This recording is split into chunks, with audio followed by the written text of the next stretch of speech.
sorry, shoestring shed. The parts for the brakes have come in. Let's have a look. 2 pistons and seals for the Suzuki. Good make, TRK. Got them from Wamoto. Excuse me, I'm doing this one-handed. Shut it, you dirty suds. There we go. New seals, lovely. And should have a spanky shiny new piston. Oh yes, we have. Look. Will the spanky shiny new piston come out of bag? Yes, it will. Oh, look at that.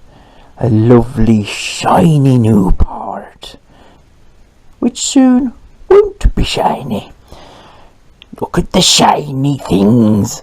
Anyway, oh yeah, there's a little tub of grease in there as well. That's oh, and a 17 horsepower sticker. So I've got 2 sets of those. Because it's a twin piston caliper on the Suzuki, and I've also got I don't know how people fucking make millions of views with unboxing videos, because it's very difficult.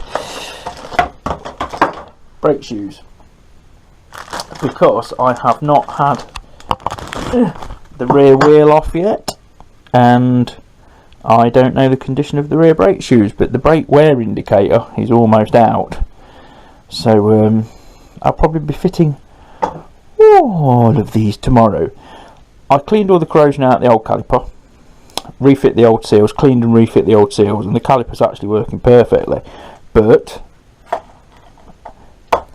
as I've got this, I will fit them. So yes.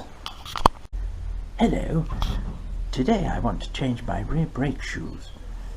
So the first thing I'm going to do is to clean up my rusty nuts. Next step, take the axle nut off. Yes, I should now be able to pull that axle through.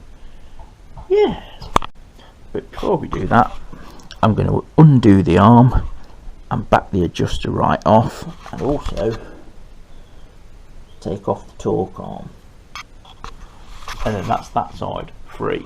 Just make a note of where the spacer goes. Fuck's sake. All the bolts are off. 10mm for the adjuster arm. 14 for the bottom of the adjuster arm. These are 10, but you shouldn't need to touch them. That was a 17, the main axle nut, and that was a 14 for the torque arm. And they were all far too tight. They're not tightened up really tight. Somebody just gorillaed them and hoped for the best. So now what I'm going to do is pull the axle through, get the wheel out. Okay, I've pulled the axle out, and now I've pushed the wheel forward, and I should be able to just slip the chain off the sprocket. Nice. Okay, I've dropped the chain. As you can see, the wheel will come out easily. This way, loads of room. So I'm going to take the sprocket carrier off, split the hub, and then we can inspect the shoes.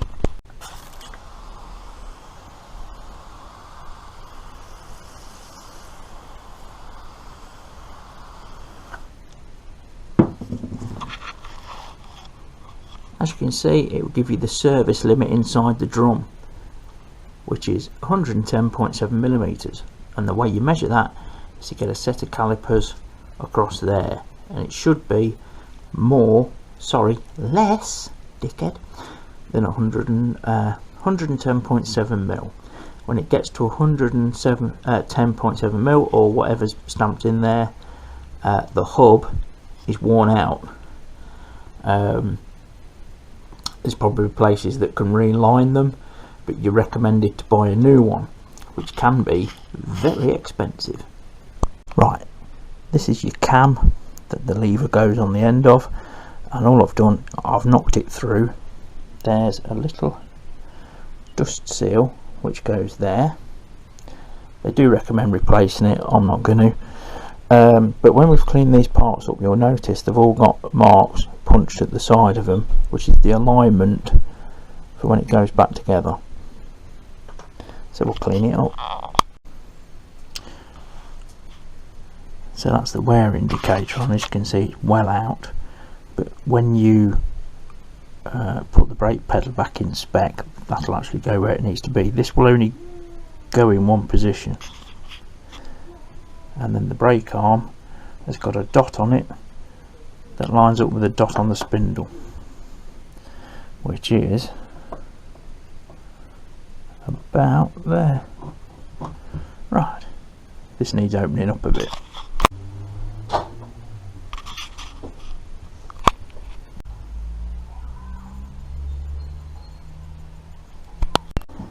Right, so all done, rear brakes all put on, quick little test ride, and all good. This condensation coming out of the ZX exhaust, I'm half tempted to just leave it running for a bit actually.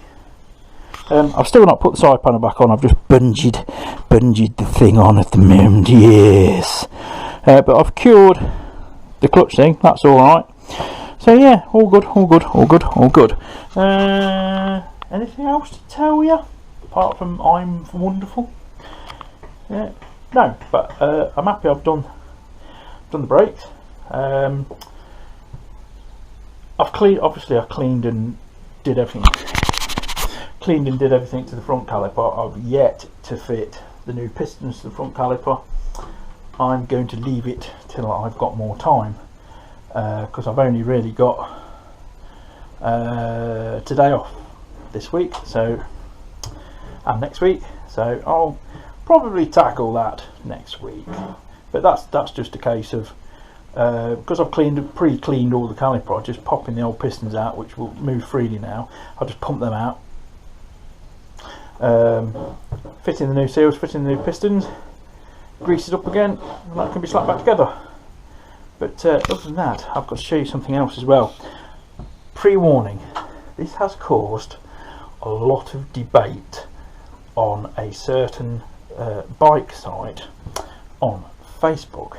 Now, when I took the scooter down to the Oxfordshire mansion, I'm fairly confident it will actually get there on one tank, because it's 75 miles, even though it's full chat all the way.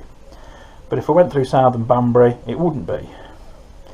I'm fairly certain with the amount that I was putting in with the top-ups, it will get there on one tank and have some to spare. However, I would like to top it up while I'm there, and then I don't have to stop on the way back. This is the method of the madness. I'm quite fond of just buggering off and riding to the coast. And the nearest beach to me is 80-something miles. So I've got a little solution. Some of you may laugh. Some of you may swing your arms up in terror and go, "Oh, you can't do that, it's dangerous." My bike, and I shall do as I please with it. It attaches to the frame. It's 5 litres. It has a built-in spout. It has a built-in breather, so it doesn't go. But that has more than doubled the range of the bike. So the idea is I will put 4 litres in, enough to fill the bike. So if I do take it down to the Oxfordshire mansion, or I'm out for the day, I don't have to find a petrol station, which works in my favour, because sometimes when I like to do through all the villages and stuff like that, I don't know where I am, I don't know where the local filling stations are, and I don't want to look at my phone. You know, I want a proper old school adventure. So yeah, I've done that, like it or loathe it, it's done, it's staying, although I'm tempted to adapt the mounting bracket and see if I can centralise it there. So it's out of the way. Let me know what you think. And let me know if you think I'm an idiot. Because I don't care. That's it. Ta-da, bye-bye. Take care of yourselves. And all that bollocks.